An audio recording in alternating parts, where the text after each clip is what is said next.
ਭਗਵੰਤ ਮਾਨ ਨੇ ਇੱਕ ਬਹੁਤ ਵੱਡਾ ਇੱਕ ਦਾਅਵਾ ਕਰਤਾ ਕਿ ਮੈਂ ਨਸ਼ਾ ਬੰਦ ਕਰ ਦਾਂਗਾ। ਕਿ ਫਸ ਗਏ ਨਹੀਂ ਲੱਗਦੇ ਹੁਣ। ਇਹ ਕਹਿਣਾ ਬੜੀ ਅੱਛੀ ਗੱਲ ਹੈ, ਸੁਣਨ 'ਚ ਬੜਾ ਅੱਛਾ ਲੱਗਦਾ, ਪਰ ਕਰਨਾ ਬੜਾ ਮੁਸ਼ਕਲ ਹੁੰਦਾ। ਡਰੱਗ ਦੇ ਵਿੱਚ ਕਾਫੀ ਜ਼ਿਆਦਾ ਮਨਜੀਠੀਆ ਦਾ ਨਾਂ ਗੂੰਜਦਾ ਹੈ ਕਿ ਮਨਜੀਠੀਆ ਇੱਕ ਮਾਫੀਆ ਚਲਾਉਂਦਾ ਜਿਸ ਨੂੰ ਕਹਿੰਦੇ ਨੇ ਕਿ ਯੂਥ ਉਹਦੇ ਕੰਟਰੋਲ ਦੇ ਵਿੱਚ ਹੈਗਾ। ਲੇਕਿਨ ਅੱਜ ਤੱਕ ਤੇ ਰੋਪ ਸਾਬਤ ਨਹੀਂ ਹੋ ਪਾਇਆ ਕਿ ਡਰੱਗ ਦਾ, ਮਨਜੀਠੀਆ ਦਾ, ਅਕਾਲੀ ਦਲ ਦਾ ਕੀ ਇਹ ਰੋਪ ਲਗਾਇਆ ਜਾ ਰਿਹਾ ਜਾਂ ਕੁਛ ਨਾ ਕੁਛ ਇਨਵੋਲਵਮੈਂਟ ਹੋ ਸਕਦੀ ਹੈ। ਸੰਵਿਧਾਨ ਜੋ ਸਾਡਾ ਲਿਖਿਆ ਗਿਆ ਸੀ ਉਹਨੂੰ ਚੇਂਜ ਕੀਤਾ ਗਿਆ 105 ਵਾਰੀ। ਸੰਵਿਧਾਨ ਚੇਂਜ ਕਰਨਾ ਜਿਹੜੀ ਕੋਈ ਸਰਕਾਰ ਆਂਦੀ ਆਪਣੇ ਹਿਸਾਬ ਨਾਲ ਉਹ ਚੇਂਜ ਕਰ ਲੈਂਦੀ ਹੈ। ਤਿਰੰਗੇ ਦਾ ਸਿੰਬਲ ਚੇਂਜ ਕੀਤਾ ਗਿਆ। ਇਹ ਕਿੱਥੇ ਤੱਕ ਜਾਇਜ਼ ਲੱਗਦਾ ਹੈ? ਇਹਨੂੰ ਪਾਵਰ ਦੇ ਵਿੱਚ ਆ ਕੇ, ਪਾਵਰ ਦੇ ਨਸ਼ੇ ਦੇ ਵਿੱਚ ਆ ਕੇ ਸਾਡੀਆਂ ਪੁਸ਼ਤੈਨੀਆਂ ਯਾਦਾਂ, ਪੁਸ਼ਤੈਨੀ ਰੈਕਰਡ ਸਭ ਖਤਮ ਹੋ ਗਏ। ਕਦੀ ਬਾੜ ਆ ਗਈ, ਕਦੀ ਸੋਕਾ ਪੈ ਗਿਆ, ਤੇ ਤੁਹਾਡੀ ਫਸਲਾਂ ਜਿਹੜੀਆਂ ਨੇ ਉਹ ਡਿਪੈਂਡੈਂਟ ਔਨ ਨੇਚਰ। ਤੇ ਉਸ ਖੇਤਰ ਵਿੱਚ ਮੈਂ ਕਹਾਂਗਾ ਕਿ ਇਹ ਸਰਕਾਰ ਨੂੰ ਹੋਰ ਧਿਆਨ ਦੇਣਾ ਚਾਹੀਦਾ ਸਾਡੇ ਕਿਸਾਨਾਂ ਨੂੰ। ਸਾਡੇ ਅੱਜ ਕਿਸਾਨ ਵੀ ਰੋਡਾਂ ਤੇ ਨੇ, ਸਾਡੇ ਜਵਾਨ ਵੀ ਅੱਜ ਉਹਨਾਂ ਨੂੰ 4 ਸਾਲ ਤੇ ਕਰਤਾ, ਜਿੱਥੇ ਪੂਰੀ ਉਹਨਾਂ ਨੂੰ ਪੈਨਸ਼ਨ ਮਿਲਦੀ ਸੀ ਉਹ ਵੀ ਖਤਮ ਕਰਤੇ। ਕਿ ਦੇਸ਼ ਖੋਖਲਾ ਨਹੀਂ ਹੋ ਰਿਹਾ ਅੰਦਰੋਂ। ਸਤਿ ਸ਼੍ਰੀ ਅਕਾਲ, ਆਦਾ ਸਲਾਮ। 15 ਅਗਸਤ ਇੰਡੀਆ ਦਾ, ਭਾਰਤ ਦਾ ਦੇਸ਼ ਆਜ਼ਾਦ ਹੋਇਆ ਸੀ। ਅੱਜ 15 ਅਗਸਤ ਨੂੰ ਇੰਡੀਪੈਂਡੈਂਟ ਡੇ ਮਨਾਇਆ ਗਿਆ। ਕਾਫੀ ਲੀਡਰਾਂ ਨੇ ਵੱਡੇ ਵੱਡੇ ਦਾਅਵੇ ਕੀਤੇ। ਅੱਜ ਮੇਰੇ ਨਾਲ ਨੇ Jasdeep Singh Jassi, Sikh leader, United State of America, ਔਰ ਇੱਕ ਪੋਲੀਟੀਕਲ ਐਨਾਲਿਸਟ ਨੇ। ਔਰ ਇਹਨਾਂ ਐਨਾਲਿਸਟ ਦੀ ਅੱਖ ਬਾਜ ਵਰਗੀ ਹੁੰਦੀ ਹੈ। ਅੱਜ ਨਰਿੰਦਰ ਮੋਦੀ ਨੇ ਇੱਕ ਬਹੁਤ ਵੱਡਾ ਐਲਾਨ ਕਰਤਾ ਕਿ ਮੈਂ 10ਵੀਂ ਵਾਰੀ ਇੱਥੇ ਸਪੀਚ ਹੈ, 11ਵੀਂ ਵੀ ਅਗਲੇ ਸਾਲ ਮੈਂ ਕਰਾਂਗਾ। ਲੋਕੀ ਉਹਦੇ ਤੇ ਤਰੰਗ ਕੱਸ ਰਹੇ ਨੇ। ਕੀ ਕਹੋਗੇ ਇਹਦੇ ਬਾਰੇ? ਸਭ ਤੋਂ ਪਹਿਲਾਂ ਤੇ ਅਮੇਜ਼ਿੰਗ ਟੀਵੀ ਵੇਖਣ ਵਾਲਿਓ ਮੇਰੇ ਵੱਲੋਂ ਪਿਆਰ ਭਰੀ ਸਤਿ ਸ਼੍ਰੀ ਅਕਾਲ। ਜਿਹੜਾ ਪ੍ਰਧਾਨ ਮੰਤਰੀ ਮੋਦੀ ਨੇ ਲਾਲ ਕਿਲ੍ਹੇ ਤੋਂ ਸੰਬੋਧਨ ਕੀਤਾ ਹੈ, ਉਹਦੇ ਕਈ ਸਿਆਸੀ ਰੰਗ ਨਿਕਲ ਸਕਦੇ ਨੇ। ਕਈ 11ਵੀਂ ਵਾਰ ਚੁਣਾਵ ਨਜ਼ਦੀਕ ਆ ਰਹੇ ਨੇ, ਅਗਲੇ ਸਾਲ 2024 ਦੀ ਇਲੈਕਸ਼ਨ। ਜਿਹੜਾ ਮੈਂ ਪਰਸਨਲੀ ਜਿਹੜੀ ਉਹਨਾਂ ਦੀ ਸਪੀਚ ਤੋਂ ਜਿਹੜਾ ਸਿੱਖਿਆ ਹੈ ਜਾਂ ਜਿਹੜਾ ਮੈਂ ਸੁਣਿਆ, ਜਿਹੜਾ ਮੈਨੂੰ ਟੱਚ ਕੀਤਾ, ਔਰ ਨਾ ਸਿਰਫ ਪ੍ਰਧਾਨ ਮੰਤਰੀ ਮੋਦੀ ਪਰ ਅਮਿਤ ਸ਼ਾਹ ਨੇ, ਮੈਂ ਸਮਝਦਾ ਕਿ ਆਜ਼ਾਦੀ ਤੋਂ ਬਾਅਦ 1947 ਇਹ ਜਿਹੜੀ ਗਵਰਨਮੈਂਟ ਹੈ, ਪੰਜਾਬ ਨੇ ਸਹਿਆ ਸੀ ਜਾਂ ਥੋੜ੍ਹਾ ਬੰਗਾਲ ਨੇ ਵੀ ਸਹਿਆ ਸੀ। ਜਿਹੜੇ ਸਾਡੇ ਪੰਜਾਬੀਆਂ ਨੇ, ਜਿਹੜੇ ਸਾਡੇ ਪੰਜਾਬੀ ਹਿੰਦੂ ਸੀ, ਪੰਜਾਬੀ ਸਿੱਖ ਸੀ, ਪੰਜਾਬੀ ਮੁਸਲਮਾਨ ਸੀ, ਇਸ ਇੰਡੀਪੈਂਡੈਂਸ ਦਾ ਦਰਦ ਸੀ, ਸਾਰਾ ਉਹਨਾਂ ਨੇ ਸਹਿਆ ਸੀ। ਜਿਹੜਾ ਵਿਭਾਜਨ ਹੋਇਆ, ਕਹਿੰਦੇ ਵਿਭਾਜਨ ਹੋ ਗਿਆ, ਪਾਰਟੀਸ਼ਨ ਹੋ ਗਿਆ, ਅੱਧਾ ਪੰਜਾਬ ਵਿੱਚੋਂ ਕੱਟਿਆ ਗਿਆ, ਕੁੱਟਮਾਰ, ਕਤਲੇਆਮ ਹੋਏ, ਰੇਪ ਹੋਏ, ਉੱਥੋਂ ਇੱਥੇ ਲੋਕੀ ਆਏ, ਇੱਥੋਂ ਉੱਥੇ ਲੋਕੀ ਚਲੇ ਗਏ। ਮਤਲਬ ਹਿਸਟਰੀ ਤੋਂ ਲੈ ਕੇ ਫਿਊਚਰ ਤੱਕ ਸਾਡੇ ਤਬਦੀਲ ਕਰਤੇ ਗਏ। ਸਾਡੀਆਂ ਪੁਸ਼ਤੈਨੀਆਂ ਯਾਦਾਂ, ਪੁਸ਼ਤੈਨੀ ਰੈਕਰਡ ਸਭ ਖਤਮ ਹੋ ਗਏ। ਔਰ ਉਹਨੂੰ ਪਹਿਲੀ ਵਾਰੀ ਕਿਸੇ ਸਰਕਾਰ ਨੇ ਭਾਰਤ ਵਿੱਚ ਉਹਨੂੰ ਮਰਮ ਲਗਾਈ ਹੈ। ਔਰ ਮੋਦੀ ਨੇ ਆਪਣੇ ਬਿਆਨ, ਜਿਹੜੀ ਸਪੀਚ ਸੀ, ਉਹਦੇ ਵਿੱਚ ਪਹਿਲੀ ਵਾਰ ਉਹਨਾਂ ਨੇ ਕਿਹਾ ਜਿਹੜੇ ਵਿਭਾਜਨ ਦੇ ਜਿਹੜੇ ਬੰਦੇ ਜਿਨ੍ਹਾਂ ਨੂੰ ਅਫੈਕਟਡ ਸਨ, ਅਸੀਂ ਉਹਨਾਂ ਨੂੰ ਅੱਜ ਯਾਦ ਕਰਦੇ ਹਾਂ। ਔਰ ਮੈਂ ਸਮਝਦਾ ਬੜੀ ਅੱਛੀ ਗੱਲ ਕਿ ਅੱਜ ਤੁਸੀਂ ਇਸ ਪਾਸੇ ਪਹਿਲੀ ਵਾਰੀ ਧਿਆਨ ਦਿੱਤਾ ਹੈ, ਕਿਉਂਕਿ ਜਿਨ੍ਹਾਂ ਮੁਲਕਾਂ ਦੀਆਂ ਨੀਹਾਂ ਹੀ ਕਤਲੇਆਮ ਤੇ ਖੂਨ ਤੇ ਨਫ਼ਰਤ ਤੇ ਰੱਖੀ ਗਈ ਹੋਏ, ਔਰ ਤੁਸੀਂ 75-76 ਸਾਲ ਹੋ ਜਾਣ, ਤੁਸੀਂ ਉਸ ਬਾਰੇ ਗੱਲ ਹੀ ਨਾ ਕਰੋ। ਤੁਸੀਂ ਉਹ 7 ਮਿਲੀਅਨ ਲੋਕ ਜਿਹੜੇ ਕਿ ਡਿਸਪਲੇਸ ਹੋਏ ਸਨ, 1 ਲੱਖ ਭੈਣਾਂ ਸਾਡੀਆਂ ਮਾਵਾਂ ਜਿਨ੍ਹਾਂ ਨਾਲ ਰੇਪ ਹੋਏ ਸਨ, ਜਿਹੜੀਆਂ ਜ਼ਬਰਦਸਤੀ ਦੋਵੇਂ ਪਾਸੋਂ ਕਿਡਨੈਪ ਕਰ ਲਈਆਂ ਗਈਆਂ ਸਨ, ਉਹਨਾਂ ਦੇ ਬਾਰੇ ਤੁਸੀਂ ਕਦੀ ਗੱਲ ਨਾ ਕਰੋ। ਉਹਨਾਂ ਦੇ ਦਰਦ ਨੂੰ ਕਦੇ ਵੀ ਨਾ ਕਰੋ, ਬਲਕਿ ਇੱਕ ਦੂਜੇ ਨਾਲ ਕਦੀ ਮਾਫੀ ਵੀ ਨਾ ਮੰਗੋ ਕਿ ਅਸੀਂ ਜੋ ਇੱਕ ਦੂਜੇ ਨਾਲ ਕੀਤਾ ਸੀ ਬੜੀ ਮਾੜੀ ਗੱਲ ਸੀ, ਉਹਦੀ ਗੱਲ ਹੀ ਨਾ ਕਰੋ। ਅਤੇ ਉਹ ਮੁਲਕ ਫਿਰ ਜਦ ਤੱਕ ਇਹ ਤੁਸੀਂ ਇਸ ਪਾਸੇ ਧਿਆਨ ਨਹੀਂ ਦਿਓਗੇ, ਮੁਲਕ ਕਦੇ ਉੱਪਰ ਨਹੀਂ ਜਾਂਦੇ। ਅਤੇ ਮੈਂ ਸਮਝਦਾ ਬੜਾ ਅੱਛਾ ਗੱਲ ਹੈ ਕਿ ਇਸ ਗੌਰਮੈਂਟ ਨੇ ਪਹਿਲੀ ਵਾਰੀ ਇਸ ਮਸਲੇ ਨੂੰ, ਇਸ ਮੁੱਦੇ ਨੂੰ ਚੁੱਕਿਆ ਔਰ ਇਸ ਬਾਰੇ ਕੋਈ ਥੋੜ੍ਹੀ ਜਿਹੀ ਸਹਾਨੁਭੂਤੀ ਦਿਖਾਈ ਹੈ। ਔਰ ਅੱਗੇ ਮੈਂ ਸਮਝਾਂਗਾ ਕਿ ਇਸ ਤਰ੍ਹਾਂ ਹੀ ਹੋਰ ਵੀ ਇਸ ਬਾਰੇ ਗੱਲਾਂ ਕੀਤੀਆਂ ਜਾਣ, ਇਸ ਦਰਦ ਨੂੰ ਸਮਝਿਆ ਜਾਏ। ਔਰ ਬਾਕੀ ਚੁਣਾਵੀ ਰੰਗ ਚੱਲ ਪਏ ਨੇ, ਔਰ ਹਰ ਪਾਸੇ ਕਦੀ ਮੋਦੀ ਹੁਣ ਕੁਝ ਕਹਿਣਗੇ, ਉੱਧਰੋਂ ਰਾਹੁਲ ਗਾਂਧੀ ਕੁਝ ਕਹੇਗਾ, ਅਤੇ ਤੁਸੀਂ ਵੇਖੋ ਹੁਣ ਚੁਣਾਵ ਤੇ ਆ ਰਹੇ ਨੇ। 11ਵੀਂ ਵਾਰੀ ਤੁਹਾਨੂੰ ਲੱਗਦਾ ਕਿ ਉੱਥੇ ਖੜੇ ਹੋਣਗੇ? ਬਿਲਕੁਲ। ਜਿਹੜੇ ਭਾਰਤ ਦੇ ਜਿਹੜੇ ਵੀ ਅਦਾਰੇ ਨੇ ਸਾਰੇ ਇਸ ਵੇਲੇ BJP ਦੇ ਨਾਲ ਨੇ। ਭਾਰਤ ਦਾ ਮੀਡੀਆ ਪੂਰੀ ਤਰ੍ਹਾਂ ਮੋਦੀ ਦੇ ਨਾਲ ਹੈ। ਔਰ ਮੈਂ ਤੇ ਪੈਰਲਲ ਡਰਾ ਕਰਦਾ ਜਿਸ ਤਰ੍ਹਾਂ ਅਮਰੀਕਾ ਵਿੱਚ ਜੋ ਹੋ ਰਿਹਾ ਇਸ ਵੇਲੇ, ਕਿ ਮੀਡੀਆ ਜਿਹੜਾ ਉਹ ਬਿਲਕੁਲ ਬਾਈਡਨ ਕਰ ਰਿਹਾ ਹੈ, ਤੇ ਜਿਹੜੇ ਸਾਡੇ ਅਦਾਰੇ ਨੇ ਉਹ ਵੀ ਬਾਈਡਨ ਕਰ ਰਹੇ ਨੇ, ਤੇ ਉਹ ਇੰਡੀਆ ਵਿੱਚ ਵੀ ਹੋ ਰਿਹਾ ਹੈ। ਔਰ ਪਰ ਇੱਕ ਫਰਕ ਹੈ ਕਿ ਅਮਰੀਕਾ ਜਿਹੜਾ ਹੈ ਉਹ ਥੱਲੇ ਵੱਲ ਜਾ ਰਿਹਾ ਹੈ, ਪਰ ਲਈ ਔਰ ਹੋਰ ਖੇਤਰਾਂ ਵਿੱਚ ਉੱਪਰ ਆ ਰਿਹਾ ਹੈ, ਔਰ ਲੋਕ ਵੀ ਦੇਖ ਰਹੇ ਨੇ। ਤੇ ਮੇਰੇ ਹਿਸਾਬ ਨਾਲ ਬੀਜੇਪੀ ਕਾਫੀ ਸਟਰੋਂਗ ਸਿਚੁਏਸ਼ਨ ਵਿੱਚ ਹੈ, ਕਿਉਂਕਿ ਆਪੋਜੀਸ਼ਨ ਬੜੀ ਵੀਕ ਹੈ, ਆਪੋਜੀਸ਼ਨ ਕੋਈ ਹੈ ਨਹੀਂ। ਜਸਦੀਪ ਜੀ 1947 ਦੇ ਵਿੱਚ ਸਾਡਾ ਦੇਸ਼ ਆਜ਼ਾਦ ਹੋਇਆ, ਸਾਨੂੰ ਉન્નਤੀ ਵੱਲ ਜੈ ਜਵਾਨ ਜੈ ਕਿਸਾਨ ਦਾ ਨਾਰਾ ਲਗਾਇਆ ਗਿਆ। ਉਸ ਟਾਈਮ ਦੇ ਵਿੱਚ ਸਾਡੇ ਅੱਜ ਕਿਸਾਨ ਵੀ ਰੋਡਾਂ ਤੇ ਨੇ, ਸਾਡੇ ਜਵਾਨ ਵੀ ਅੱਜ ਉਹਨਾਂ ਨੂੰ 4 ਸਾਲ ਤੇ ਕਰਤਾ, ਜਿੱਥੇ ਪੂਰੀ ਉਹਨਾਂ ਨੂੰ ਪੈਨਸ਼ਨ ਮਿਲਦੀ ਸੀ ਉਹ ਵੀ ਖਤਮ ਕਰਤੇ। ਕਿ ਦੇਸ਼ ਖੋਖਲਾ ਨਹੀਂ ਹੋ ਰਿਹਾ ਅੰਦਰੋਂ? ਦੇਖੋ ਦੇਸ਼ ਜੇ ਅਸੀਂ ਵੇਖੀਏ ਕਿ ਭਾਰਤ ਤਰੱਕੀ ਤੇ ਕਰ ਰਿਹਾ, ਨੋ ਡਾਊਟ ਅਬਾਊਟ ਇਟ। ਜੇ ਅਸੀਂ ਮੈਨੂੰ ਅੱਜ ਭਾਰਤ ਛੱਡਿਆ 35-40 ਸਾਲ ਹੋ ਗਏ ਨੇ, ਤੇ ਜੇ ਮੈਂ ਪਿੱਛੇ ਜਾ ਕੇ ਸੋਚਾਂ ਕਿ ਭਾਰਤ ਜਿਹੜਾ 35-40 ਸਾਲ ਪਹਿਲੇ ਵਾਲਾ ਭਾਰਤ ਸੀ ਤੇ ਅੱਜ ਦੇ ਭਾਰਤ ਵਿੱਚ ਜ਼ਮੀਨ ਅਸਮਾਨ ਦਾ ਫਰਕ ਹੈ। ਲੋਕਾਂ ਦੇ ਸਟੈਂਡਰਡ ਆਫ ਲਿਵਿੰਗ ਵਿੱਚ ਵੀ ਫਰਕ ਆ ਗਿਆ। ਮੈਂ ਦੇਖ ਰਿਹਾ ਜਿਹੜੇ ਪਹਿਲਾਂ ਬਿਲਕੁਲ ਜਿਹੜੇ ਪਿੰਡ ਹੁੰਦੇ ਸਨ, ਜਿੱਥੇ ਕਿ ਵਾਕਈ ਲੱਗਦਾ ਸੀ ਕੋਈ ਗਰੀਬ ਪਿੰਡ ਹੈ, ਅੱਜ ਉਹ ਸ਼ਹਿਰ ਬਣ ਚੁੱਕੇ ਨੇ। ਔਰ ਨੋ ਡਾਊਟ ਤਰੱਕੀ ਕਰ ਰਿਹਾ, ਪਰ ਅਸੀਂ ਇਹ ਵੀ ਵੇਖਣਾ ਹੈ ਕਿ ਕਿੰਨੀ ਤਰੱਕੀ ਹੋਈ ਹੈ, ਦੁਨੀਆ ਕਿੱਥੇ ਪਹੁੰਚੀ ਔਰ ਭਾਰਤ ਕਿੱਥੇ ਪਹੁੰਚਿਆ। ਤੇ ਨੋ ਡਾਊਟ ਭਾਰਤ ਵਿੱਚ ਤਰੱਕੀ ਤੇ ਹੋਈ ਹੈ। ਔਰ ਖੋਖਲਾ ਦੇਖੋ, ਹਰ ਚੀਜ਼ ਵਿੱਚ ਰਿਫਾਰਮਸ ਦੀ ਜ਼ਰੂਰਤ ਹੁੰਦੀ ਹੈ। ਜਿਹੜਾ ਕਿਸਾਨ ਖੇਤਰ ਹੈ ਉਹਨਾਂ ਨੂੰ ਹੋਰ ਰਿਫਾਰਮਸ ਦੀ ਲੋੜ ਹੈ, ਕਿਉਂਕਿ ਤੁਸੀਂ ਜਦੋਂ ਵੀ ਨੈਚੁਰਲ ਡਿਜ਼ਾਸਟਰ ਦੇ ਉੱਪਰ ਤੁਸੀਂ ਡਿਪੈਂਡ ਕਰਦੇ ਹੋ, ਤੇ ਕਦੀ ਬਾੜ ਆ ਗਈ, ਕਦੀ ਸੋਕਾ ਪੈ ਗਿਆ, ਤੇ ਤੁਹਾਡੀ ਫਸਲਾਂ ਜਿਹੜੀਆਂ ਨੇ ਉਹ ਡਿਪੈਂਡੈਂਟ ਔਨ ਨੇਚਰ। ਤੇ ਉਸ ਖੇਤਰ ਵਿੱਚ ਮੈਂ ਕਹਾਂਗਾ ਕਿ ਸਰਕਾਰ ਨੂੰ ਹੋਰ ਧਿਆਨ ਦੇਣਾ ਚਾਹੀਦਾ ਸਾਡੇ ਕਿਸਾਨਾਂ ਨੂੰ, ਕਿਉਂਕਿ ਜੇ ਕਿਸਾਨ ਨਹੀਂ ਤੇ ਕੁਛ ਵੀ ਨਹੀਂ। ਜੇ ਅਨਾਜ ਹੀ ਨਹੀਂ ਉੱਗੇਗਾ ਤੇ ਅਸੀਂ ਕਰਾਂਗੇ ਕੀ? ਔਰ ਇਹ ਬੜੀ ਇੱਕ ਤਰਾਸਦੀ ਦੀ ਗੱਲ ਹੈ ਕਿ ਸਾਡੇ ਕਿਸਾਨ ਜਿਹੜੇ ਨੇ ਉਹਨਾਂ ਨੂੰ ਭਰਪੂਰ ਜਿਹੜਾ ਉਹਨਾਂ ਦਾ ਮੁਆਵਜ਼ਾ ਮਿਲਣਾ ਚਾਹੀਦਾ ਹੈ, ਜਿਹੜੀ ਫਸਲ ਦੀ ਕਾਸਟ ਹੈ ਉਹ ਉਹਨਾਂ ਨੂੰ ਨਹੀਂ ਮਿਲਦੀ, ਬਲਕਿ ਜਦੋਂ ਉਹੀ ਕਣਕ ਜਦੋਂ ਆਟਾ ਬਣ ਕੇ ਆਉਂਦੀ ਹੈ, ਤੇ ਇੱਕ ਕਿਰਾਣੇ ਦੀ ਦੁਕਾਨ 'ਤੇ ਆਟਾ ਜਦੋਂ ਵਿਕਦਾ ਹੈ, ਤੇ ਉਹਦਾ ਪ੍ਰੋਫਿਟ ਮਾਰਜਨ ਉਹ ਕਿਸਾਨ ਦੀ ਜਿਹੜੇ ਪ੍ਰੋਫਿਟ ਮਾਰਜਨ ਤੋਂ ਵੀ ਜ਼ਿਆਦਾ ਹੋ ਜਾਂਦਾ। ਸੋ ਔਰ ਜਦੋਂ ਇਸੀ ਦੀ ਰੋਟੀ ਬਣ ਕੇ ਰੈਸਟੋਰੈਂਟ 'ਚ ਆਉਂਦੀ ਹੈ, ਤੇ ਉਹਦਾ ਪ੍ਰੋਫਿਟ ਹੋਰ ਵੀ ਜ਼ਿਆਦਾ ਹੋ ਜਾਂਦਾ। ਸੋ ਮੈਂ ਚਾਹੁੰਦਾ ਕਿ ਗੌਰਮੈਂਟ ਨੂੰ ਕਿਸਾਨਾਂ ਦੀ ਕਾਫੀ ਮਦਦ ਕਰਨੀ ਚਾਹੀਦੀ ਹੈ। ਉਹ ਹਰ ਦੇਸ਼ ਕਰਦਾ, ਅਮਰੀਕਾ ਵਿੱਚ ਵੀ ਕਿਸਾਨਾਂ ਵਾਸਤੇ ਬਹੁਤ ਸਾਰੀ ਸਬਸਿਡੀਜ਼ ਨੇ, ਔਰ ਭਾਰਤ ਵੀ ਹੁਣ ਆਰਥਿਕ ਸਥਿਤੀ ਭਾਰਤ ਦੀ ਠੀਕ ਹੁੰਦੀ ਜਾ ਰਹੀ ਹੈ। ਸਾਡੇ ਕੋਲ 600 ਬਿਲੀਅਨ ਤੋਂ ਜ਼ਿਆਦਾ ਫੋਰਨ ਰਿਜ਼ਰਵ ਪਿਆ ਹੈ, ਤੇ ਮੈਂ ਸਮਝਦਾ ਕਿ government of India can now subsidise farmers, ਉਹਨਾਂ ਨੂੰ ਹੈਲਪ ਹੋਰ ਵਧਾਉਣੀ ਚਾਹੀਦੀ। ਜਵਾਨਾਂ ਬਾਰੇ ਕੀ ਕਹੋਗੇ? ਇਹਦੇ ਕਿਸਾਨਾਂ ਦੀ ਗੱਲ ਹੋਈ, ਜਵਾਨ ਜੋ 4 ਸਾਲ ਕਰਤੇ, ਉਹਨਾਂ ਦੀ ਜੋ ਲੰਬੀ ਸੀ, ਉਹਨਾਂ ਦੀ 16 ਸਾਲ ਦੀ ਜਾਂ 17 ਸਾਲ ਦੀ ਤੋਂ ਬਾਅਦ ਪੈਨਸ਼ਨ ਵੀ ਮਿਲਦੀ ਸੀ, ਉਹ ਵੀ ਉਹਨਾਂ ਦੇ ਪੱਤੇ ਬੰਦ ਕਰਤੇ, ਉਹਨਾਂ ਬਾਰੇ ਕੀ ਕਹੋਗੇ? ਦੇਖੋ ਜੀ, ਦੁਨੀਆ ਵਿੱਚ ਆਰਮੀ ਹਰ ਕੰਟਰੀ ਵਿੱਚ ਮਾਡਰਨਾਈਜ਼ ਹੁੰਦੀ ਜਾ ਰਹੀ ਹੈ। ਤੁਸੀਂ ਵੇਖ ਰਹੇ ਹੋਗੇ ਅੱਜ ਕੱਲ੍ਹ ਮਾਡਰਨ ਟੈਕਨੋਲੋਜੀ ਆ ਗਈ ਹੈ। ਉਹ ਜਿਵੇਂ ਹੈਂਡ ਟੂ ਹੈਂਡ ਫਾਈਟਿੰਗ ਹੁੰਦੀ ਸੀ, ਉਹ ਅੱਜ ਕੱਲ੍ਹ ਨਹੀਂ ਰਹੀ। ਅੱਜ ਕੱਲ੍ਹ ਰੋਬੋਟਸ, ਡਰੋਨਸ ਆ ਗਏ ਨੇ, ਜਿਹੜੇ ਵਿਦਆਊਟ ਰਿਮੋਟ ਕੰਟਰੋਲ ਨਾਲ ਉਡਾਏ ਜਾਂਦੇ ਨੇ। ਤੇ ਆਰਮੀ ਦੀ ਉਹ ਜਿਹੜੀ ਪਹਿਲਾਂ ਸੀ ਕਿ ਬਈ ਹਾਂਜੀ army was a way of employment, ਕਿ ਜਿਹਨੂੰ ਹੋਰ ਕੋਈ ਨਹੀਂ ਜੋਬ ਲੱਭ ਰਹੀ ਹੈ, ਜਿਹਨੂੰ ਹੋਰ ਕੁਝ ਨਹੀਂ, ਉਹ ਆਰਮੀ ਜੁਆਇਨ ਕਰ ਲੈ। ਹੁਣ ਆਰਮੀ ਦੁਨੀਆ ਦੀਆਂ ਮਾਡਰਨ ਹੁੰਦੀਆਂ ਜਾ ਰਹੀਆਂ ਨੇ, ਹੁਣ ਕੁਆਲਿਟੀ ਓਵਰ ਕੁਆਂਟੀਟੀ ਹੋ ਗਿਆ ਹੈ। ਔਰ ਮੇਰੇ ਹਿਸਾਬ ਨਾਲ ਜਦ ਮੁਲਕ ਤਰੱਕੀ ਕਰਦੇ ਨੇ, ਉੱਪਰ ਆਉਂਦੇ ਨੇ, ਵਰਲਡ ਵਿੱਚ ਕੰਪੀਟੀਸ਼ਨ 'ਚ ਆਉਂਦੇ ਨੇ, ਅੱਜ ਤੁਹਾਡਾ ਪਾਕਿਸਤਾਨ ਨਾਲ ਮੁਕਾਬਲਾ ਨਹੀਂ ਹੈ, ਤੁਹਾਡਾ ਹੁਣ ਚਾਈਨਾ ਨਾਲ ਮੁਕਾਬਲਾ ਹੈ। ਔਰ ਉਸ ਦੇ ਲਈ ਤੁਹਾਨੂੰ ਆਪਣੀ ਆਰਮੀ ਨੂੰ ਵੀ ਬਿਲਕੁਲ ਮਾਡਰਨ ਰੱਖਣਾ ਪਏਗਾ। ਔਰ ਮੇਰੇ ਹਿਸਾਬ ਨਾਲ ਇਹ ਇੱਕ ਚੇਂਜ ਜਿਹੜਾ ਹੈ ਇੱਕ ਉਸੇ ਪਲੈਨਿੰਗ ਦਾ ਹਿੱਸਾ ਹੈ। ਔਰ ਸਿਰਫ ਆਰਮੀ ਨਹੀਂ, ਗਵਰਨਮੈਂਟ ਨੂੰ ਚਾਹੀਦਾ ਕਿ ਹੋਰ ਜਿਹੜੀ ਇੰਪਲੋਇਮੈਂਟ ਦੀ ਓਪਰਚੁਨਿਟੀਜ਼ ਤਿਆਰ ਕਰਨ। ਮੈਨੂਫੈਕਚਰਿੰਗ ਵਿੱਚ ਭਾਰਤ ਨੂੰ ਹੋਰ ਅੱਗੇ ਆਉਣਾ ਚਾਹੀਦਾ ਹੈ।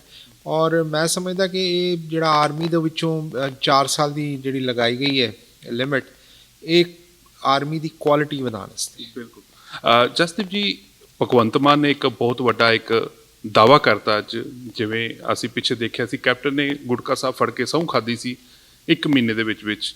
ਹੁਣ ਗੁਟਕਾ ਸਾਹਿਬ ਤੇ ਨਹੀਂ ਫੜਿਆ, ਉਹਨਾਂ ਨੇ ਇੱਕ ਐਲਾਨ ਕੀਤਾ ਇੱਕ ਭਾਸ਼ਣ ਦੇ ਦੌਰਾਨ ਕਿ ਮੈਂ ਨਸ਼ਾ ਬੰਦ ਕਰ ਦਾਂਗਾ। ਕਿ ਫਸ ਕੇ ਨਹੀਂ ਲੱਗਦੇ ਹੁਣ? ਕੀ ਕੋਈ ਪਹਿਲੀ ਗੱਲ ਤੇ ਸ਼ੁਕਰ ਉਹਨਾਂ ਨੇ ਗੁਟਕਾ ਫੜ ਕੇ ਨਹੀਂ ਐਲਾਨ ਕੀਤਾ, ਕਿਉਂਕਿ ਗੁਟਕਾ ਸਾਹਿਬ ਦੇ ਜੇ ਤੁਸੀਂ ਬਾਣੀ ਨੂੰ ਸਹੁੰ ਚੁੱਕ ਕੇ ਕੋਈ ਗੱਲ ਕਰੋ ਤੇ ਉਹ ਬੜੀ ਵੱਡੀ ਗੱਲ ਹੋ ਜਾਂਦੀ ਹੈ। ਜਿਹੜਾ ਕਿ ਔਰ ਕਿਹਦੇ ਨਸ਼ੇ ਦੀ ਕਿੱਥੇ ਬੰਦ ਕਰਨਗੇ ਉਹਨਾਂ ਨੇ ਡਿਟੇਲ ਨਹੀਂ ਦੱਸਿਆ। ਪਰ ਇੱਕ ਮੈਂ ਗੱਲ ਇੱਥੇ ਕਹਿਣਾ ਚਾਹਾਂਗਾ ਕਿ ਮੈਂ ਅਮਰੀਕਾ ਵਿੱਚ 1986 ਵਿੱਚ ਆਇਆ ਸੀ। ਉਸ ਵੇਲੇ ਰੋਨਾਲਡ ਰੀਗਨ ਜਿਹੜੇ ਸਨ ਉਹ ਅਮਰੀਕਾ ਦੇ ਰਾਸ਼ਟਰਪਤੀ ਸਨ। ਉਹਨਾਂ ਨੇ ਵਾਰ ਔਨ ਡਰੱਗਸ ਦੀ ਮੁਹਿੰਮ ਚਲਾਈ ਸੀ। ਉਹਨਾਂ ਨੇ ਕਿਹਾ ਸੀ ਮੈਂ ਅਮਰੀਕਾ ਤੋਂ ਵਾਰ ਡਰੱਗਸ ਜਿਹੜੇ ਨੇ ਖ਼ਤਮ ਕਰ ਦਿਆਂਗੇ ਔਰ ਅਸੀਂ ਡਰੱਗਸ ਦੇ ਉੱਪਰ ਵਾਰ ਲਗਾਵਾਂਗੇ। ਉਹਨਾਂ ਨੇ ਸਾਊਥ ਅਮਰੀਕਾ ਦੇ ਕੰਟਰੀਆਂ ਨਾਲ ਜਾ ਕੇ ਬਾਕਾਇਦਾ ਜੰਗਾਂ ਲੜੀਆਂ ਤਾਂ ਕਿ ਅਮਰੀਕਾ ਵਿੱਚ ਡਰੱਗਸ ਨਾ ਆਉਣ, ਔਰ ਬਾਰਡਰ 'ਤੇ ਵੀ ਕੋਸ਼ਿਸ਼ਾਂ ਕੀਤੀਆਂ ਗਈਆਂ। ਪਰ ਅੱਜ 40 ਸਾਲ ਬਾਅਦ ਤੁਸੀਂ ਵੇਖ ਲਓ ਕਿ ਅਸੀਂ ਉੱਥੇ ਦੇ ਉੱਥੇ ਹੀ ਖੜ੍ਹੇ ਹਾਂ, ਬਲਕਿ ਡਰੱਗਸ ਹੋਰ ਵੀ ਜ਼ਿਆਦਾ ਵੱਧ ਗਈ ਹੈ। ਅਤੇ ਇਹ ਕਹਿਣਾ ਬੜੀ ਅੱਛੀ ਗੱਲ ਹੈ, ਸੁਣਨ 'ਚ ਬੜਾ ਅੱਛਾ ਲੱਗਦਾ, ਪਰ ਕਰਨਾ ਬੜਾ ਮੁਸ਼ਕਲ ਹੁੰਦਾ। ਇਹਦੇ ਵਿੱਚ ਸਿਰਫ ਸਰਕਾਰ ਨਹੀਂ, ਲੋਕਾਂ ਦੀ ਵੀ ਬਹੁਤ ਜ਼ਰੂਰਤ ਹੈ, ਸਮਾਜ ਸੇਵੀ ਸੰਸਥਾਵਾਂ ਦੀ ਬੜੀ ਲੋੜ ਹੈ। ਜਾਗਰੂਕਤਾ ਲਿਆਉਣੀ ਕਿ ਵੀ ਡਰੱਗਸ ਮਾੜੀ ਚੀਜ਼ ਹੈ। ਸਾਡੀ ਰਿਲੀਜੀਅਸ ਜਿਹੜੀਆਂ ਆਰਗੇਨਾਈਜੇਸ਼ਨਸ ਨੇ, ਮੈਂ ਸਮਝਦਾ ਅਕਾਲ ਤਖਤ ਸਾਹਿਬ ਨੂੰ ਅੱਗੇ ਆਉਣਾ ਚਾਹੀਦਾ ਹੈ, ਸਾਡੀ SGPC ਨੂੰ ਅੱਗੇ ਆਉਣਾ ਚਾਹੀਦਾ, ਸਾਡੇ ਯੂਥ ਨੂੰ ਅਵੇਅਰ ਕਰਾਉਣ।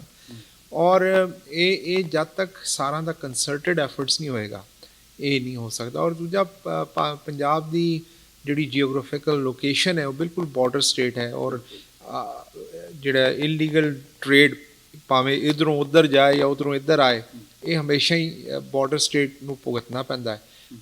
ਪਰ ਫਿਰ ਵੀ ਮੈਂ ਕਹਾਂਗਾ ਕਿ ਇਹ ਬੜਾ ਅੱਛਾ ਸਟੇਟਮੈਂਟ ਹੈ, ਔਰ ਵਾਹਿਗੁਰੂ ਉਹਨਾਂ ਨੂੰ ਹੋਰ ਸਮਰੱਥਾ ਬਖਸ਼ੇ ਔਰ ਤਾਕਤ ਦੇ ਤਾਂ ਕਿ ਪੰਜਾਬ ਤੋਂ ਡਰੱਗਸ ਦਾ ਛੁਟਕਾਰਾ ਹੋ ਜਾਵੇ। ਡਰੱਗ ਦੇ ਵਿੱਚ ਕਾਫੀ ਜ਼ਿਆਦਾ ਮਨਜੀਠੀਆ ਦਾ ਨਾਂ ਗੂੰਜਦਾ ਕਿ ਮਨਜੀਠੀਆ ਇੱਕ ਮਾਫੀਆ ਚਲਾਉਂਦਾ ਜਿਸ ਨੂੰ ਕਹਿੰਦੇ ਨੇ ਕਿ ਯੂਥ ਉਹਦੇ ਕੰਟਰੋਲ ਦੇ ਵਿੱਚ ਹੈਗਾ, ਲੇਕਿਨ ਅੱਜ ਤੱਕ ਉੱਤੇ ਰੋਪ ਸਾਬਤ ਨਹੀਂ ਹੋ ਪਾਇਆ। ਇਹ ਡਰੱਗ ਦਾ, ਮਨਜੀਠੀਆ ਦਾ, ਅਕਾਲੀ ਦਲ ਦਾ ਕੀ ਇਹ ਰੋਪ ਲਗਾਇਆ ਜਾ ਰਿਹਾ ਜਾਂ ਕੁਛ ਨਾ ਕੁਛ ਇਨਵੋਲਵਮੈਂਟ ਹੋ ਸਕਦੀ ਹੈ? ਇੱਕ ਐਨਾਲਿਸਟ ਹੋਣ ਦੇ ਨਾਤੇ ਥੋੜ੍ਹਾ ਜਿਹਾ ਇਹਦੇ ਬਾਰੇ ਦੱਸੋ। ਦੇਖੋ ਜੀ, ਇਹ ਮੇਰੇ ਹਿਸਾਬ ਨਾਲ ਤੇ ਅਸੀਂ ਬੜੀਆਂ ਸੁਣਦੇ ਰਹਿੰਦੇ ਹਾਂ ਬਈ ਕਦੀ ਕੈਪਟਨ ਅਮਰਿੰਦਰ ਸਿੰਘ ਦੇ ਬੇਟੇ ਬਾਰੇ ਆਇਆ ਸੀ ਕਿ ਉਹਨਾਂ ਨੇ ਜੀ ਸਵਿਟਜ਼ਰਲੈਂਡ ਵਿੱਚ ਕਾਫੀ ਪੈਸਾ ਕਰਪਸ਼ਨ ਕੀਤੀ ਹੈ ਤੇ BJP ਨੇ ਕਰ ਲੈਣਾ ਹੈ। ਅਤੇ ਫਿਰ ਆਇਆ ਸੀ ਜੀ ਕਿ ਮਜੀਠੀਆ ਸਾਹਿਬ ਦੀ ਗੱਲਾਂ ਹੁੰਦੀਆਂ ਰਹੀਆਂ, ਕੋਰਟ ਵਿੱਚ ਡਾਕੂਮੈਂਟ ਵੀ ਗਏ। ਪਰ ਇਹ ਉਹੀ ਹੁੰਦਾ ਰਹਿੰਦਾ ਹੈ ਕਿ ਤੁਸੀਂ ਮੇਰੀ ਪੀਠ ਥਪਥਪਾਓ, ਮੈਂ ਤੁਹਾਡੀ ਪੀਠ ਥਪਥਪਾ ਦਿਆਂਗਾ। ਅਤੇ ਇਹ ਸਾਰੇ ਇੱਕ ਦੂਜੇ ਨੂੰ ਕਵਰ ਕਰਦੇ ਨੇ, ਸਿਆਸਤ ਖੇਡਦੇ ਨੇ। ਜਦੋਂ ਮਾਨ ਸਾਹਿਬ ਆਏ ਸੀ chief minister, Aam Aadmi party, Bhagwant Mann ਜਦੋਂ ਚੀਫ ਮਿਨਿਸਟਰ ਬਣੇ ਸੀ ਤੇ ਲੱਗਦਾ ਸੀ ਕਿ ਇੱਕ ਇੰਡੀਪੈਂਡੈਂਟ ਗਵਰਨਮੈਂਟ ਆ ਰਹੀ ਹੈ ਜਿਹੜੀ ਬਿਲਕੁਲ ਹਟ ਕੇ ਹੈ ਔਰ ਇਹ ਕੁਝ ਆ ਕੇ ਇੱਥੇ ਕਰਨਗੇ, ਔਰ ਕਰ ਵੀ ਰਹੇ ਨੇ। ਪਰ ਮੇਰੇ ਹਿਸਾਬ ਨਾਲ ਇਹ ਜਿਹੜਾ ਮਜੀਠੀਆ ਦਾ ਕੇਸ ਹੈ ਜਾਂ ਹੋਰ ਡਰੱਗਸ ਦੇ ਕੇਸ ਨੇ ਜ਼ਿਆਦਾ ਸੈਂਟਰ ਦੇ ਲੈਵਲ 'ਤੇ ਆਉਂਦੇ ਨੇ, ਔਰ ਉੱਥੇ BJP ਅਕਾਲੀ ਦਲ ਦੇ ਜਿਹੜੇ ਪੁਰਾਣੇ ਰਿਸ਼ਤੇ ਰਹਿ ਚੁੱਕੇ ਨੇ, ਹੁੱਕ ਐਂਡ ਕਰੁੱਕ ਦੇ, ਜਾਂ ਕਾਂਗਰਸ ਦੇ ਨਾਲ ਜਿਹੜੇ ਰਿਸ਼ਤੇ ਰਹਿ ਚੁੱਕੇ ਨੇ ਸਾਰਿਆਂ ਦੇ, ਉਹਦੇ 'ਚ ਇੱਕ ਦੂਜੇ ਨੂੰ ਇਹ ਕਵਰ ਵੀ ਕਰਦੇ ਨੇ ਅਤੇ ਨਾਲੇ ਉਹਦੇ 'ਚੋਂ ਜਿਹੜੀ ਆਮਦਨੀ ਆਉਂਦੀ ਹੈ ਉਹ ਵੀ ਇੱਕ ਦੂਜੇ ਨਾਲ ਫਿਰ ਸ਼ੇਅਰ ਹੁੰਦੀ ਹੋਣੀ। ਬਿਲਕੁਲ ਬਿਲਕੁਲ ਸ਼ੇਅਰਿੰਗ। ਇਹ ਤੇ ਇੰਡੀਆ ਦੇ ਪੰਜਾਬ ਦੇ ਮੁੱਦੇ ਸੀ। ਅੱਗੇ ਫਿਊਚਰ ਕੀ ਦੇਖਦੇ ਪਏ ਹੋ ਕਾਂਗਰਸ ਦਾ ਪੰਜਾਬ ਦੇ ਵਿੱਚ, ਇੰਡੀਆ ਦੇ ਵਿੱਚ, ਸਾਰੇ ਦੇ ਵਿੱਚ, ਕਿ ਕਾਂਗਰਸ ਦਾ ਕਿਤੇ ਨਾ ਕਿਤੇ ਆ ਸਕਦੀ ਹੈ ਕਿ ਕਾਂਗਰਸ ਬਿਲਕੁਲ ਸਫਾਇਆ ਹੋ ਗਿਆ, BJP ਨੇ ਸਵੀਪ ਕਰਤੀ ਹੈ? ਕੀ ਇਹਦਾ ਫਿਊਚਰ ਕੀ ਕਾਂਗਰਸ ਦਾ ਤੁਹਾਨੂੰ ਲੱਗ ਰਿਹਾ ਇੱਕ ਐਨਾਲਿਸਟ ਹੋਣ ਦੇ ਨਾਤੇ? ਕਾਂਗਰਸ ਦਾ ਫਿਊਚਰ ਬਹੁਤ ਹੀ ਡਾਰਕ ਹੈ, ਕਿਉਂਕਿ ਕਾਂਗਰਸ ਕੋਲ ਲੀਡਰਸ਼ਿਪ ਨਹੀਂ ਬਚੀ। ਜੇ ਤੁਸੀਂ ਕਹੋ ਕਿ ਗਾਂਧੀ ਪਰਿਵਾਰ ਦੇ ਨਾਂ ਦੇ ਉੱਪਰ ਤੁਸੀਂ ਪਾਰਟੀ ਚਲਾ ਲੋਗੇ ਇੱਕ ਨੈਸ਼ਨਲ ਲੈਵਲ 'ਤੇ, ਦੁਨੀਆ ਬਹੁਤ ਬਦਲ ਗਈ ਹੈ, ਸਾਡੇ ਆਵਾਮ ਬਹੁਤ ਬਦਲ ਗਿਆ ਹੈ। ਜਿਹੜਾ ਪਰਿਵਾਰਵਾਦ ਹੈ ਇਹਨੂੰ ਹੁਣ ਨਫ਼ਰਤ ਦੀ ਨਜ਼ਰ ਨਾਲ ਵੇਖਿਆ ਜਾ ਰਿਹਾ, ਔਰ ਮੋਦੀ ਨੇ ਆਪਣੀ ਸਪੀਚ ਵਿੱਚ ਵੀ ਪਰਿਵਾਰਵਾਦ ਦੇ ਉੱਪਰ ਬੜਾ ਅਟੈਕ ਕੀਤਾ।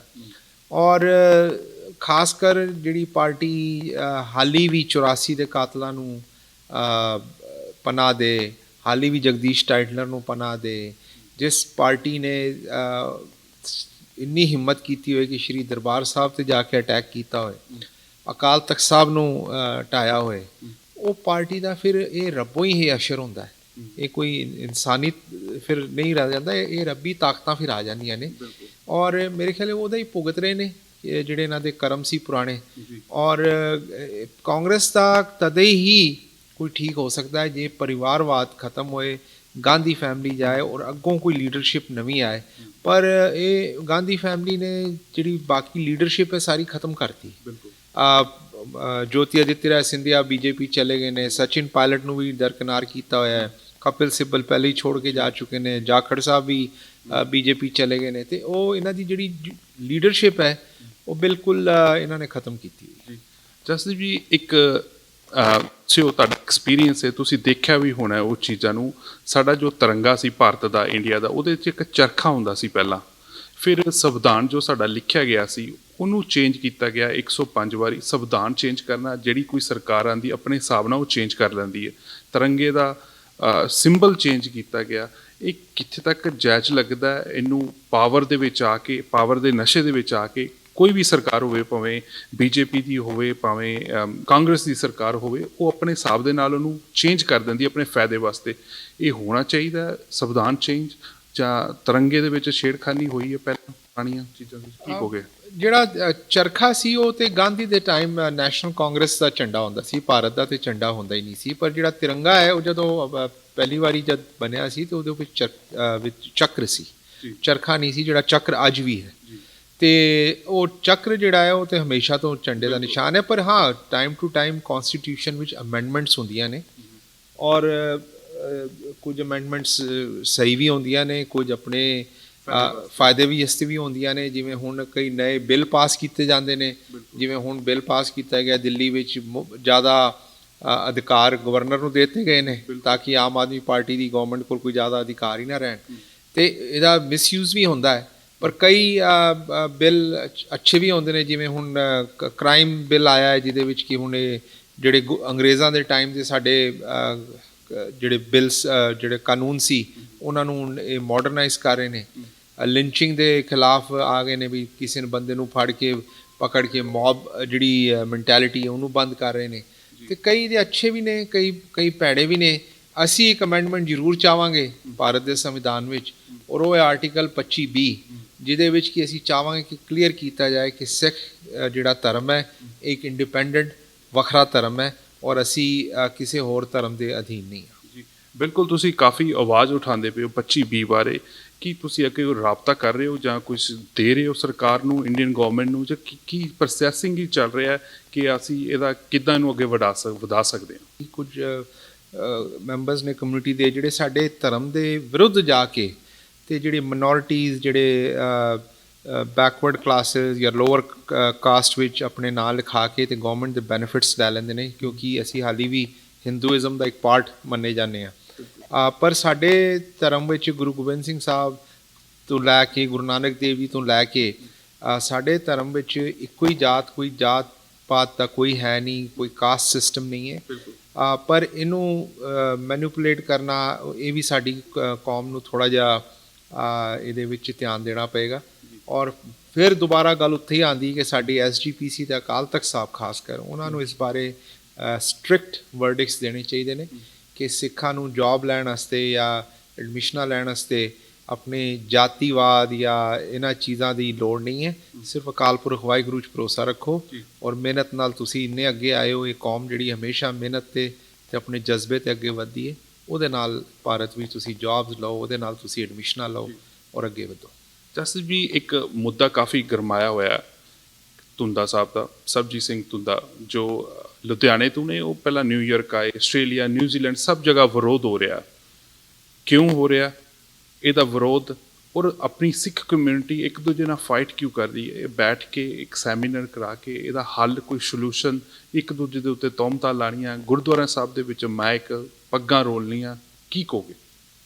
ਦੇਖੋ, ਮੈਂ ਸਮਝਦਾ ਕਿ ਸਾਡੀ ਪੂਰੀ ਕੌਮ ਜਿਹੜੀ ਹੈ, ਕਮਿਊਨਿਟੀ, ਇੱਕ ਹਾਲੇ ਉਸ ਲੈਵਲ ਤੱਕ ਨਹੀਂ ਪਹੁੰਚ ਸਕੀ ਜਿਹਦੇ ਵਿੱਚ ਸਾਨੂੰ ਇੱਕ ਦੂਜੇ ਵਾਸਤੇ ਇੱਕ ਜਿਹਨੂੰ ਕਹਿੰਦੇ ਨਾ ਸਹਿਨ ਸ਼ਕਤੀ ਹੋਏ। ਜਿਹੜਾ ਗੁਰੂ ਨਾਨਕ ਤੋਂ ਲੈ ਕੇ ਗੁਰੂ ਗੋਬਿੰਦ ਸਿੰਘ ਸਾਹਿਬ ਸਾਨੂੰ ਜਿਹੜੀ ਸਿੱਖੀ ਦੀ ਜਿਹੜੇ ਸਿਧਾਂਤ ਨੇ ਕਿ ਸਾਡੇ ਵਿੱਚ ਸਹਿਨਸ਼ੀਲਤਾ ਹੋਣੀ ਚਾਹੀਦੀ ਹੈ, ਸਾਡੇ ਵਿੱਚ ਹਿਊਮਨ ਲਵ ਹੋਣਾ ਚਾਹੀਦਾ ਹੈ, ਔਰ ਇੱਕ ਸ਼ਕਤੀ ਦਾ ਮਾਦਾ ਹੋਣਾ ਚਾਹੀਦਾ ਹੈ ਕਿ ਅਸੀਂ ਕੋਈ ਬੰਦਾ ਇਹਦੇ ਵਿਚਾਰ ਸਾਡੇ ਨਾਲ ਨਾ ਮਿਲਣ, ਅਸੀਂ ਉਸ ਦੇ ਬਾਵਜੂਦ ਉਹਨੂੰ ਸੁਣ ਸਕੀਏ ਔਰ ਇੱਕ ਸਭ्य ਤਰੀਕੇ ਨਾਲ, ਇੱਕ ਸਿਵਲਾਈਜ਼ਡ ਵੇ ਨਾਲ ਅਸੀਂ ਆਪਣੇ ਆਪ ਨੂੰ ਕੰਡਕਟ ਕਰ ਸਕੀਏ। ਪਰ ਮੈਂ ਸਮਝਦਾ ਕਿ ਅਸੀਂ ਹਾਲੇ ਉਸ ਲੈਵਲ ਤੱਕ ਪਹੁੰਚੇ ਨਹੀਂ ਹਾਂ। ਇਹ ਬੜੀ ਅਨਫੋਰਚੂਨੇਟ ਗੱਲ ਹੈ। ਪਰਸਨਲੀ ਮੈਂ ਸਮਝਦਾ ਜੇ ਤੁੰਦਾ ਸਰਬਜੀਤ ਸਿੰਘ ਤੁੰਦਾ ਜੇ ਕਿਸੇ ਗੁਰਦੁਆਰੇ ਵਿੱਚ ਬੋਲਣਾ ਚਾਹੁੰਦੇ ਨੇ ਔਰ ਉਹਨਾਂ ਦੀ ਮੈਨੇਜਮੈਂਟ ਨੇ ਉਹਨਾਂ ਨੂੰ ਇਜਾਜ਼ਤ ਦਿੱਤੀ ਹੈ ਤੇ ਉਹਨਾਂ ਦਾ ਪੂਰਾ ਹੱਕ ਹੈ ਆ ਕੇ ਬੋਲਣਾ। ਜੇ ਮੇਰੇ ਵਿਚਾਰ ਉਹਨਾਂ ਨਾਲ ਨਹੀਂ ਮਿਲਦੇ ਤੇ ਮੈਂ ਜਾਂ ਤੇ ਉੱਥੇ ਸੁਣਨ ਉਹਨਾਂ ਨੂੰ ਨਹੀਂ ਜਾਵਾਂਗਾ ਔਰ ਜਾਂ ਉਹਨਾਂ ਨਾਲ ਕਿਧਰੇ ਇਕੱਲੇ ਮਿਲ ਕੇ ਉਹਨਾਂ ਕਹਾਂਗਾ ਜੀ ਮੇਰੇ ਇਹ ਵਿਚਾਰ ਨਹੀਂ ਮਿਲਦੇ, ਤੁਸੀਂ ਦੱਸੋ। ਇੱਕ ਸਭ्य ਤਰੀਕੇ ਨਾਲ ਗੱਲਬਾਤ ਕਰਾਂਗੇ, ਪਰ ਉੱਥੇ ਜਾ ਕੇ ਰੋਲੇ ਪਾਣੇ, ਅਸੀਂ ਬੋਲਣ ਨਹੀਂ ਦਿਆਂਗੇ ਜਾਂ ਉਹਨਾਂ, ਇਹ ਮੇਰੇ ਹਿਸਾਬ ਨਾਲ ਸ਼ੋਭਾ ਨਹੀਂ ਦਿੰਦਾ। ਗੁਰਦੁਆਰੇ ਵਿੱਚ ਜੇ ਮੈਨੇਜਮੈਂਟ ਅਲਾਓ ਕਰਦੀ ਹੈ, ਬੰਦੇ ਦਾ ਹਰ ਕਿਸੇ ਦਾ ਹੱਕ ਹੈ ਕਿ ਉੱਥੇ ਜਾ ਕੇ ਉਹ ਬੋਲ ਸਕੇ। ਅਸੀਂ ਬਿਲਕੁਲ ਬਾਈਕਾਟ ਵੀ ਨਹੀਂ ਕਰ ਸਕਦੇ, ਅਸੀਂ ਉਹਨਾਂ ਨੂੰ ਕੁਐਸਚਨ ਆਨਸਰ ਕਰ ਸਕਦੇ ਹਾਂ। ਜੇ ਅਸੀਂ ਉਹਦੇ ਨਾਲ ਬੈਠਾਂਗੇ ਨਹੀਂ, ਜੇ ਉਹਦੇ ਨਾਲ ਆਪਾਂ ਜ਼ੁਬਾਨ ਦੇ ਨਾਲ ਗੱਲਬਾਤ ਨਹੀਂ ਕਰਾਂਗੇ, ਅਸੀਂ ਲੜਾਈ ਨੂੰ ਤਿਆਰ ਹੋ ਜਾਂਦੇ ਹਾਂ। ਕਿ ਸੈਮੀਨਾਰ ਨਹੀਂ ਕਰਨਾ ਚਾਹੀਦਾ ਕਿ ਉਹਦਾ ਹੱਲ ਕੋਈ ਸੋਲੂਸ਼ਨ ਇਹਦਾ ਥੋੜਾ ਕਿ ਸਾਰੇ ਦਰਵਾਜ਼ੇ ਬੰਦ। ਹਰ ਬੰਦੇ ਦੇ ਆਪਣੇ ਵਿਚਾਰ ਹੁੰਦੇ ਨੇ, ਹਰ ਬੰਦੇ ਦਾ ਆਪਣਾ ਇੱਕ ਤਰੀਕਾ ਹੈ।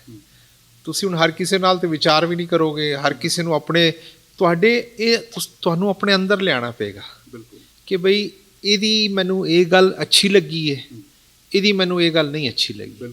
ਜਿਹੜੀ ਗੱਲ ਅੱਛੀ ਲੱਗੀ ਹੈ ਬਹੁਤ ਅੱਛੀ ਅਡਾਪਟ ਕਰ ਲਓ, ਜਿਹੜੀ ਗੱਲ ਨਹੀਂ ਅੱਛੀ ਲੱਗੀ ਤੁਸੀਂ ਦੂਜੇ ਪਾਸੇ ਟੁਰ ਜਾਓ।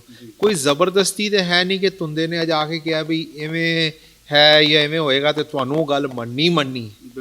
ਤੁਸੀਂ ਇੰਨੇ ਕਿ ਸਿਵਲਾਈਜ਼ਡ ਹੋ ਜਾਓ ਕਿ ਬਈ ਇਹ ਤੁਹਾਡੇ ਵਿਚਾਰ ਨੇ, ਚੰਗੀ ਗੱਲ ਹੈ, ਤੁਸੀਂ ਕਰ ਰਹੇ ਹੋ, ਸਾਡੇ ਵਿਚਾਰ ਨਹੀਂ, ਅਸੀਂ ਆਪਣਾ ਜੋ ਸਾਡਾ ਦਿਲ ਕਰਦਾ ਉਹ ਕਰਾਂਗੇ, ਜਾਂ ਇਸ ਵਿਚਾਰ ਤੁਹਾਡੇ ਬਹੁਤ ਅੱਛੇ ਨੇ ਅਸੀਂ ਵੀ ਇਵੇਂ ਕਰਾਂਗੇ। ਤੇ ਇਹਦੇ ਵਿੱਚ ਸਾਨੂੰ ਹਰ ਕਿਸੇ ਨਾਲ ਬਹਿਸਬਾਜ਼ੀ ਜਾਂ ਟਕਰਾਓ ਜਾਂ ਕਮਿਊਨਿਟੀ ਨੂੰ ਪਾੜਨ ਲੱਗ ਪੈਣਾ, ਮੈਂ ਸਮਝਦਾ ਇਹ ਸਿਰਫ ਉਹਨਾਂ ਦੇ ਵਿਚਾਰ ਨਹੀਂ ਹੁੰਦੇ, ਇਹਦੇ ਪਿੱਛੇ ਵੀ ਪੋਲੀਟੀਕਲ ਕਈ ਗੱਲਾਂ ਹੁੰਦੀਆਂ ਨੇ। ਇਹ ਇੱਕ ਬੰਦੇ ਨੂੰ ਕੋਈ ਸਪੋਰਟ ਪਿੱਛੋਂ ਕਰ ਰਿਹਾ ਹੁੰਦਾ ਹੈ ਤੇ ਉਹ ਫਿਰ ਦੂਜੀ ਜਿਹੜਾ ਗਰੁੱਪ ਹੈ ਉਹਦੇ ਵਿਰੁੱਧ 'ਚ ਆ ਜਾਂਦਾ, ਤੇ ਇਹਦੇ ਵਿੱਚ ਵੀ ਪੋਲੀਟੀਕਲ ਤੇ ਸਿਆਸੀ ਤੇ ਹੋਰ ਕਈ ਗੱਲਾਂ ਹੁੰਦੀਆਂ ਨੇ ਜਿਹੜੇ ਅਨਫੋਰਚੂਨੇਟਲੀ ਸਾਡੀ ਕਮਿਊਨਿਟੀ ਨੂੰ ਡਿਵਾਈਡ ਕਰਦੀਆਂ। ਜਸਦੀਪ ਜੀ, ਦੇਸ਼ ਦੇ ਮੁੱਦੇ ਹੋ ਗਏ, ਵਿਦੇਸ਼ ਦੀ ਗੱਲ ਕਰਦੇ ਹਾਂ। ਜਿਹੜਾ ਇੱਥੇ ਦਾ ਪੱਪੂ ਹੈਗਾ, ਆਪਾਂ ਉਹਦੇ ਬਾਰੇ ਗੱਲ ਕਰਦੇ ਹਾਂ ਕਿ ਉਹ ਇਸ ਟਾਈਮ ਚੁੱਪ ਕਰਕੇ ਬੈਠਾ ਹੋਇਆ ਵੇ। ਅਸੀਂ prime minister United state America ਦੀ ਗੱਲ ਕਰਦੇ ਹਾਂ, ਉਹ ਇੱਥੇ ਦਾ ਪੱਪੂ ਨੂੰ ਮੰਨਿਆ ਗਿਆ ਟਵਿੱਟਰ 'ਤੇ ਉਹਨੂੰ ਇਸ ਟਾਈਮ ਕੁਛ ਬੋਲ ਨਹੀਂ ਰਹਿੰਦਾ, ਸਾਇਲੈਂਟ ਹੋ ਕੇ ਬੈਠਾ ਰਹਿੰਦਾ। ਉਹਦੇ ਬਾਰੇ ਕੀ ਕਹੋਗੇ, ਕੀ ਹਾਲਾਤ ਨੇ ਡੈਮੋਕ੍ਰੇਟ ਪਾਰਟੀ ਦੇ? ਦੇਖੋ ਜੀ, ਜੋ ਬਾਈਡਨ ਦੀ ਬਹੁਤ ਬੁਰੀ ਹਾਲਤ ਹੈ ਇਸ ਵੇਲੇ। ਹੰਟਰ ਬਾਈਡਨ ਦੇ ਖਿਲਾਫ ਇੰਨਾ ਕੁ ਸਬੂਤ ਆ ਗਿਆ ਹੈ, ਜਿਹੜਾ ਇਹਨਾਂ ਨੇ ਕਰਪਸ਼ਨ ਕੀਤੀ ਹੈ। 20 ਮਿਲੀਅਨ ਤੋਂ ਜ਼ਿਆਦਾ ਪੈਸੇ ਇਹਨਾਂ ਨੇ ਯੂਕਰੇਨ ਤੋਂ ਖਾਦੇ ਨੇ, ਚਾਈਨਾ ਤੋਂ ਖਾਦੇ ਨੇ, ਔਰ ਉਸੇ ਦਾ ਰਿਜ਼ਲਟ ਹੈ ਕਿ ਯੂਕਰੇਨ ਦੀ ਲੜਾਈ ਵਿੱਚ ਅਮਰੀਕਾ $20 ਬਿਲੀਅਨ ਹੋਰ ਦੇਣਾ ਚਾਹੁੰਦਾ ਹੈ, ਇਨ ਐਡੀਸ਼ਨ ਟੂ 100 ਬਿਲੀਅਨ ਦੇ ਕਰੀਬ ਜਿਹੜਾ ਦੇ ਚੁੱਕੇ ਨੇ। ਔਰ ਆਪਣੇ ਕੋਲ ਪੈਸੇ ਨਹੀਂ, ਆਪਣੀਆਂ ਸੜਕਾਂ ਦੇ ਬੁਰੇ ਹਾਲਾਤ। ਅਮਰੀਕਾ ਵਿੱਚ ਇਨਫਲੇਸ਼ਨ ਜਿਹੜੀ ਹੈ ਉਹ ਵੱਧ ਹੋਈ ਪਈ ਹੈ, ਲੋਕਾਂ ਕੋਲ $700 ਮਹੀਨੇ ਦਾ ਲੋਕ ਜ਼ਿਆਦਾ ਹੁਣ ਸਪੈਂਡ ਕਰ ਰਹੇ ਨੇ ਇਨਫਲੇਸ਼ਨ ਦੀ ਵਜ੍ਹਾ ਨਾਲ। ਔਰ ਇਹ ਕਿਉਂਕਿ ਕਰਪਸ਼ਨ ਦੀ ਵਜ੍ਹਾ ਨਾਲ ਇਹਨਾਂ ਨੇ ਜਿਹੜਾ ਯੂਕਰੇਨ ਨੂੰ ਏਡ ਦੇਈ ਜਾ ਰਹੇ ਨੇ। ਔਰ ਜਿਹੜਾ ਮੈਂ ਸਮਝਦਾ ਕਿ ਔਰ ਜਿਹਨੂੰ ਕਹਿੰਦੇ ਨਾ ਪੋਲੀਟੀਸਾਈਜੇਸ਼ਨ ਔਰ ਵੈਪਨਾਈਜੇਸ਼ਨ ਆਫ ਏਜੰਸੀਜ਼, ਉਹ ਅਸੀਂ ਜਿਹੜਾ ਪਹਿਲਾਂ ਦੇਖਿਆ ਜਾਂਦਾ ਸੀ ਵੀ ਬਾਹਰਲੇ ਮੁਲਕਾਂ 'ਚ ਹੁੰਦਾ ਹੈ ਕਿ ਆਪਣੇ ਪੋਲੀਟੀਕਲ ਓਪੋਨੈਂਟਸ ਨੂੰ ਤੁਸੀਂ ਛਾਪੇ ਮਰਵਾ ਦਿਓ, ਕੇਸ ਪਾ ਦਿਓ, ਅੰਦਰ ਕਰ ਦਿਓ। ਉਹੀ ਹੁਣ ਅਮਰੀਕਾ 'ਚ ਵੀ ਹੋਣਾ ਸ਼ੁਰੂ ਹੋ ਗਿਆ। ਪ੍ਰੈਜ਼ੀਡੈਂਟ ਟਰੰਪ ਦੇ ਖਿਲਾਫ ਕਿਉਂਕਿ ਹੀ ਇਜ਼ ਲੀਡਿੰਗ, ਉਹ ਆਪਣੀ ਪੋਲਸ ਵਿੱਚ ਬਹੁਤ ਅੱਗੇ ਚੱਲ ਰਹੇ ਨੇ। ਰਿਪਬਲਿਕਨ ਪਾਰਟੀ ਦੇ ਮੇਨ ਉਹੀ ਕੰਟੈਂਡਰ ਨੇ ਔਰ ਉਹਨਾਂ ਨੇ ਸਾਰੇ ਪੋਲਸ ਦੱਸ ਰਹੇ ਨੇ ਹੀ ਇਜ਼ ਲੀਡਿੰਗ, ਤੇ ਉਹਨਾਂ ਦੇ ਖਿਲਾਫ ਹੁਣ ਇੰਨੇ ਕੇਸਿਸ ਤਾਂ ਕਿ ਉਹ ਬੰਦੇ ਨੂੰ ਅੱਗੇ ਲਿਆਈ ਨਾ ਦਿੱਤਾ ਜਾਏ। ਉਹੀ ਗੱਲ ਹੁੰਦੀ ਕਿ ਅੱਜ ਗਿੱਦੜਾਂ ਨੇ ਕਰ ਲਈ ਸਲਾਹ ਵੀ ਸ਼ੇਰ ਨੂੰ ਢਾਹ ਲੈਣਾ, ਤੇ ਉਹ ਬਹੁਤ ਹੀ ਸਿਰਫ ਇਹ ਆਪਾਂ ਗੱਲਾਂ ਤੱਕ ਹੀ ਨਾ ਰੱਖੀਏ, ਬਲਕਿ ਅਮਰੀਕਾ ਦੇ ਇਹ ਜਿਹੜਾ ਡੈਮੋਕ੍ਰੈਟਿਕ ਸਿਸਟਮ ਹੈ, ਅਮਰੀਕਾ ਦੀ ਜਿਹੜੀ ਡੈਮੋਕ੍ਰੇਸੀ ਹੈ, ਅਮਰੀਕਨ ਜਿਹੜੀ ਸੋਸਾਇਟੀ ਹੈ, ਉਹ ਬੜੀ ਬੁਰੀ ਤਰ੍ਹਾਂ ਡਿਵਾਈਡ ਹੋ ਰਹੀ ਹੈ। ਔਰ ਮੈਂ ਤੇ ਇਸ ਮੁਲਕ ਨਾਲ ਮੈਨੂੰ ਬਹੁਤ ਪਿਆਰ ਹੈ, ਔਰ ਮੈਂ ਤੇ ਇਹੀ ਹਮੇਸ਼ਾ ਵਾਹਿਗੁਰੂ ਦੀ ਅਰਦਾਸ ਹੈ ਕਿ ਇੱਥੇ ਹਮੇਸ਼ਾ ਅਮਰੀਕਾ ਵਿੱਚ ਡੈਮੋਕ੍ਰੇਸੀ ਬਣੀ ਰਹੀ ਔਰ ਅਮਰੀਕਾ ਇਸੇ ਤਰ੍ਹਾਂ ਜਿਵੇਂ ਪਹਿਲੇ ਤਰੱਕੀ ਕਰਦਾ ਹੈ ਉਸ ਤਰ੍ਹਾਂ ਹੀ ਹੋਰ ਅੱਗੇ ਤਰੱਕੀ ਕਰੇ, ਕਿਉਂਕਿ ਸਾਡੇ ਬੱਚਿਆਂ ਦਾ ਫਿਊਚਰ ਇੱਥੇ, ਸਾਡਾ ਫਿਊਚਰ ਇੱਥੇ। AC Jasdeep Singh Jassi, political analyst, Sikh leader, United State of America. ਇਹਨਾਂ ਨੇ ਆਪਣੇ ਦੇਸ਼ ਵਿਦੇਸ਼ ਦੇ ਮੁੱਦਿਆਂ ਬਾਰੇ ਚਰਚਾ ਕੀਤੀ। ਬਣੇ ਰਹੋ, ਫਿਰ ਆਵਾਂਗੇ ਇੱਕ ਨਵੇਂ ਪ੍ਰੋਗਰਾਮ ਦੇ ਨਾਲ। ਤਬ ਤੱਕ ਲਈ ਸਤਿ ਸ਼੍ਰੀ ਅਕਾਲ ਸਾਰਿਆਂ ਨੂੰ, ਧੰਨਵਾਦ।